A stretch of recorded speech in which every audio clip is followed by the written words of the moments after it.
Welcome to a Healing Peace podcast. My name is Kimir Baker. I am an overcomer, writer, speaker, and God enthusiast. I am fueled by helping women achieve their emotional healing so that they can live the abundant life God has for them.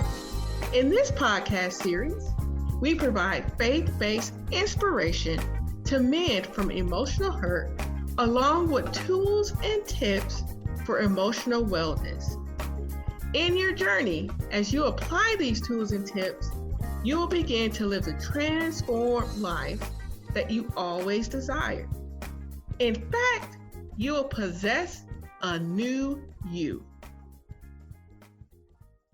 Welcome back. It is that time again for another great segment within our Healing Peace podcast. This segment, we are going to talk about our worth. Now, before I jump in, I want to do my PSA shout out. If you've been listening for a while, you know what I'm about to say. Please take a moment to subscribe to our channel and leave us a wonderful review. When you do this, we can reach more people. Also, please consider sharing our podcast with others. We really want to be a light during this season. We are asking for your help in getting the word out to help us increase our shine. Now, back to the matter at hand. Our worth. What are your first thoughts when I say the word worth? Do you consider yourself to have worth? By definition, worth means the value of something measured by its qualities or by the esteem in which it's held. I'm going to try to simplify just a little bit more and say it's your qualities that measure your value. And I'm going to say, hey, it's okay to be esteemed. Now be prepared, because this podcast, I'm just going to be asking you some questions. So I want you to journey with me as we get to learn a little bit more about ourselves and dig a little deeper on those great qualities that we have. And sometimes we need to think for a moment. And these questions is going to provide that thought-provoking moment. Here's a question. Do you feel as though you have qualities that indicate how valuable you are? Or do you know the qualities that others look highly upon you? From an investment financial standpoint, we seek out items that will hold their value. We research the best companies to buy items from. We do our research. One company says I can do this, another company says that. We're going to look into it to make sure that we're going to the right location. We may research best computers to buy, the right stocks and bonds to invest in our money. Shucks, even on a smaller scale, we may think about where we're going to buy our clothes and shoes. We want items to last long. We also know that we're just not going to go to certain stores. Why? We don't want to waste our money. I know this store is so cheap that I buy something out 2 days later, I got a hole in it. You're not going to go there. You're going to find someplace else so you can get the best of your value of the finances that you're putting into it on whatever product you're trying to get. Okay. What about the qualities of a person? What do we look for to identify worth? The first one that comes to my mind is usually, how much money do we have? More money means more worth. Another one may be our successes. If I excel in my career, then others will notice me more and validate my worth. As I say this, my more spiritual people who are listening are like, girl, come here, you lost your mind. I don't look to those things to validate me. What about integrity instead of pursuing an opportunity? Or loyalty, kindness to others, dependability, maybe seeing the world with the jar half full instead of half empty. How about being able to inspire others? Or possessing a positive self-image. And not to forget, having faith in God. Yes, these are great qualities. Now, how often do you think this way about yourselves? At least the good qualities. Are you prone to see the qualities within yourself? Or do you quickly push them aside and focus on your duties throughout the day? How about this? How do we get to a place where we can see our worth more frequently? Well, let's talk about it. Last week, I was reading my Bible. Yep, it does happen. I stumbled across Luke 9:51 through 56. In this passage, Jesus was determined to make it to Jerusalem. He knew that the time was approaching for him to die on the cross. To get to Jerusalem, he needed to pass through the town of the Samaritans. He sent people ahead of them to make arrangements. And I'll tell you this, I wish I could send somebody or call somebody and say, hey, can you make arrangements for me so I can stay at X, Y, and Z? One day I'll be able to do that. I digress. They went, they tried to get arrangements, but no one would receive them. When this happened, his fellow disciples asked if they should command fire to come down from heaven to consume them. Yeah. Now, when I read this, I laughed out loud, just like how I'm laughing right now. Why, you may ask? The disciples were like, hey, Jesus, you're not being treated properly. Let's call down fire on those people. They do not know who they messing with. For yourselves, have you ever felt like someone did not appreciate your value and you wanted to teach them a lesson? Oh, yes. You wanted to prove who you are. I have numerously been in this predicament. As I stated previously, I am in IT. IT is a tough world. I don't recommend it for everybody. In actuality, it is a man's world. And as I say that phrase, I'm singing a song, but I'm going to spare you. I ain't going to sing too. But I'm just saying, with it being a man's world, there are about 25% of women in the IT industry.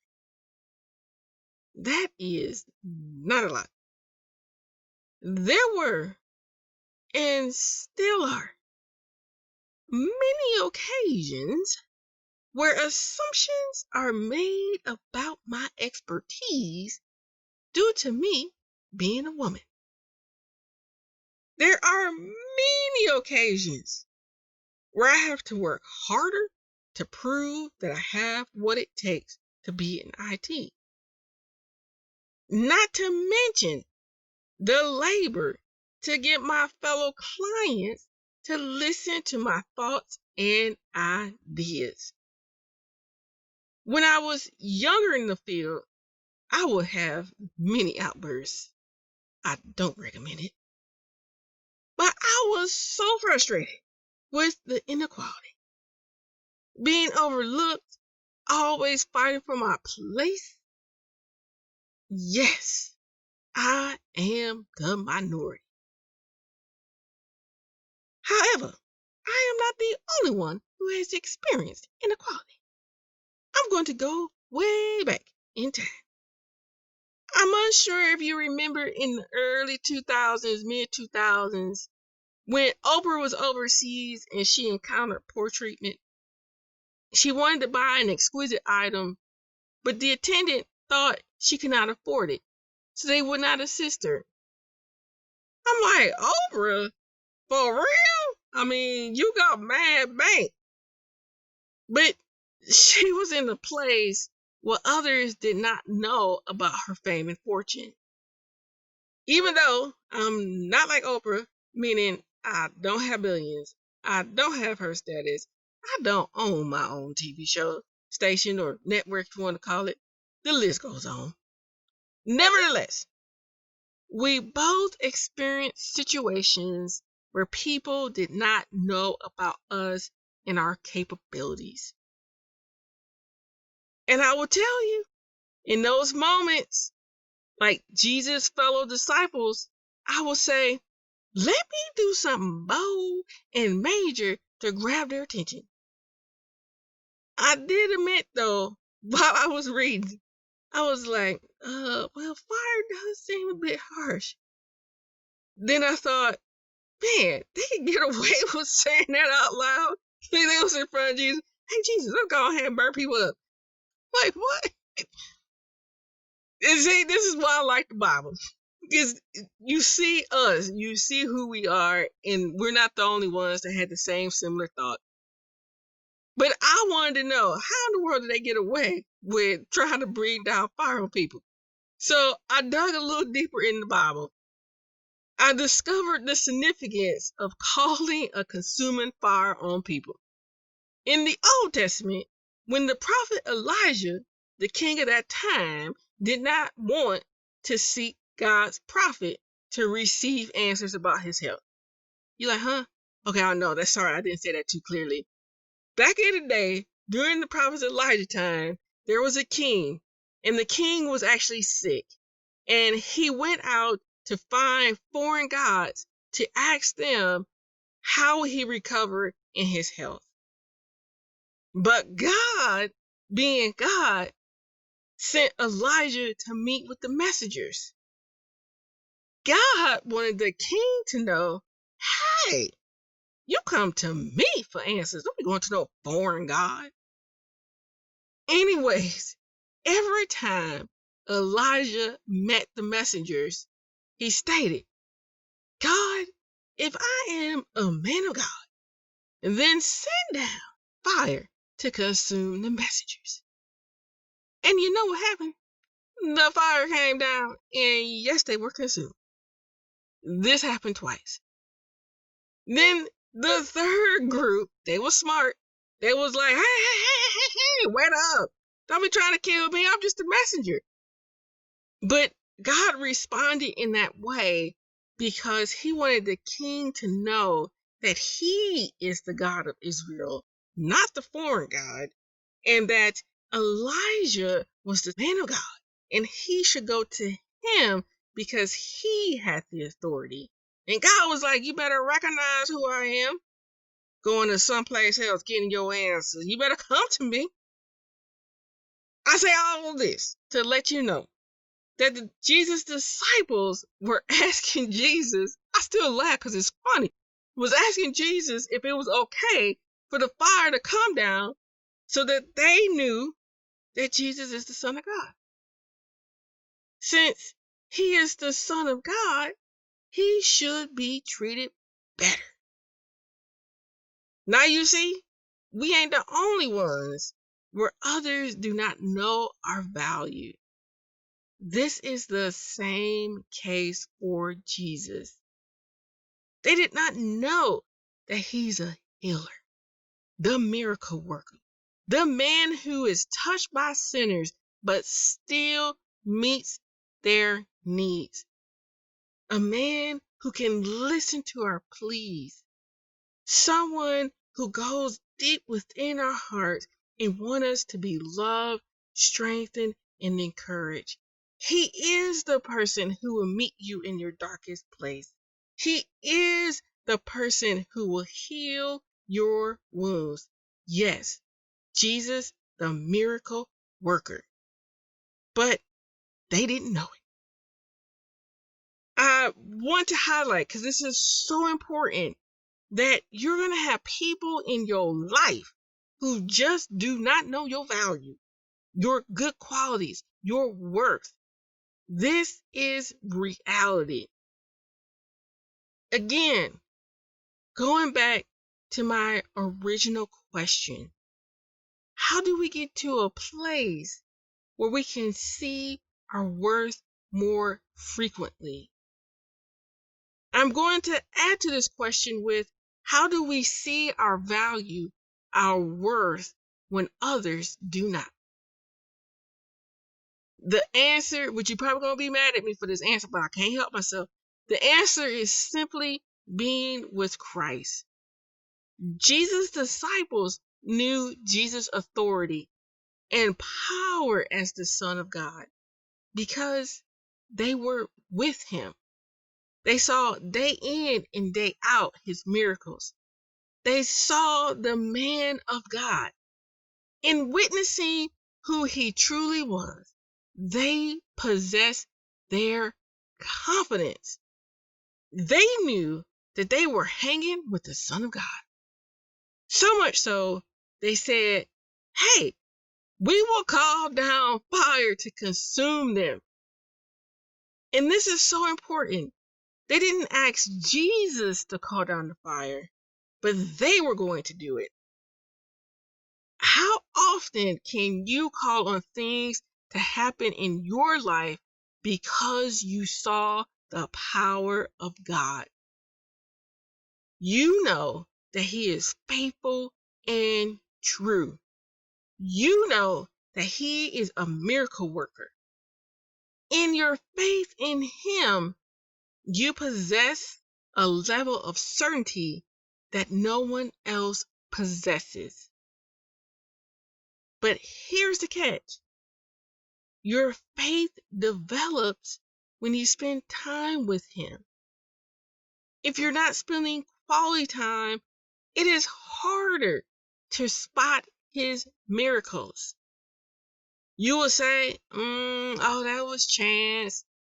That just happened. And in the process, dismiss the power of the living God in your life.